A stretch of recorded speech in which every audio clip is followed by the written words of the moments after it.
Des objets électroménagers, des ordinateurs, des téléphones mobiles en fin de vie, voici ce que l'on trouve dans les coins de rue de Dakar, la capitale sénégalaise.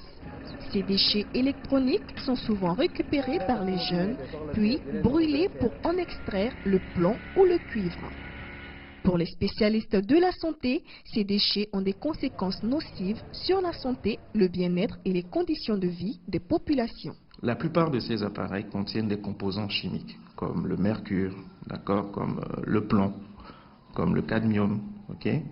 Et ces composants, en fait, vont infiltrer lorsqu'on va jeter ces appareils, n'est-ce pas?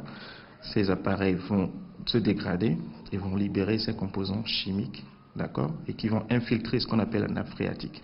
Les riverains vont consommer cette eau-là qui est contaminée, et c'est justement en buvant cette eau contaminée qu'il y aura des conséquences sur la santé. Qui entraîne des complications neurologiques. Peut entraîner des retards mentaux chez les enfants, ok. Pareil pour l'intoxication au mercure, l'intoxication cadmium, qui sont des substances qui peuvent être cancérigènes, c'est-à-dire provoquer des cancers chez des personnes qui ont un taux assez élevé par rapport à la normale. Dans les magasins de matériel audiovisuel à Dakar, des hommes s'activent tous les jours à la réparation d'accessoires déjà usés.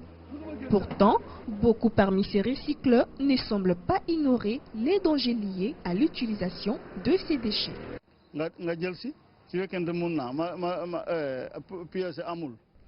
Il y a des composants de ces appareils que l'on ne peut toucher sans se laver les mains.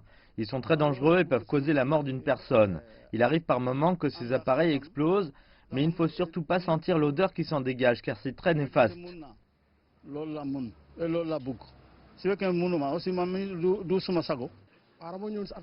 Nous sommes conscients que ces objets sont très dangereux pour la santé, mais notre travail est de rendre ces objets utiles. Donc lorsque nous travaillons, nous évitons de respirer l'air que dégagent ces déchets et faisons en sorte de ne pas se blesser avec. Les déchets électriques et électroniques sont devenus une création de richesse et d'emploi pour de milliers de personnes, car ils renfermeraient des matériaux à forte valeur ajoutée comme l'or, le cuivre et l'argent.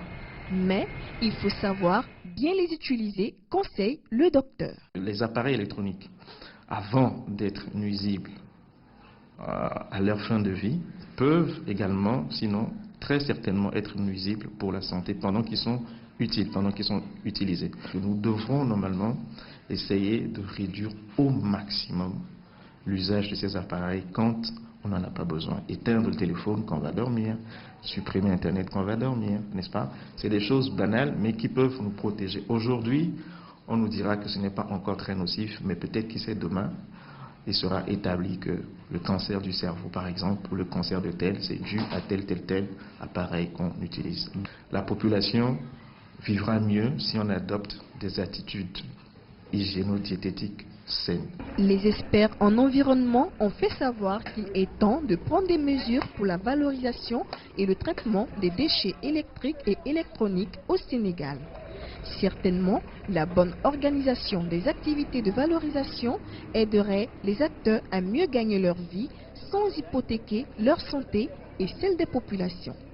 Christine Agnaouré, CGTN français, Dakar, Sénégal.